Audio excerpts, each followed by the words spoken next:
हज़रत जिब्रील अलैहिस्सलाम ने जब आसमानों पर निदा दी कि अल्लाह तबारक व ताला अपने फुला बंदे से मोहब्बत करता है, जनाब दाता गंज बख्श अली हजवेरी से मोहब्बत करता है, जनाब गौसे आज़म से मोहब्बत करता है,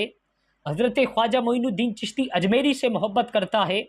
हज़रत ख्वाजा कुतुबुद्दीन बख्तियार काकी से मोहब्बत करता है, बाबा फरीदुद्दीन गंज शकर मसूद रहमतुल्लाह अलैह से मोहब्बत करता है, हज़रत अलाउद्दीन अली अहमद साबिर कलियरी से मोहब्बत करता है, हज़रत निज़ामुद्दीन महबूब इलाही रहमतुल्लाह अलैह से मोहब्बत करता है, हज़रत बाहुद्दीन ज़करिया मुल्तानी रहमतुल्लाह अलैह से मोहब्बत करता है, हज़रत जुनैद बगदादी रहमतुल्लाह अलैह से मोहब्बत करता है, हज़रत बायज़ीद बस्तामी रहमतुल्लाह अलैह से मोहब्बत करता है। दीगर जितने भी औलिया किराम हैं,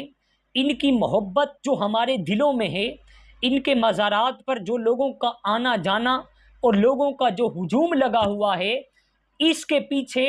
ऐलान जिब्रील का कमाल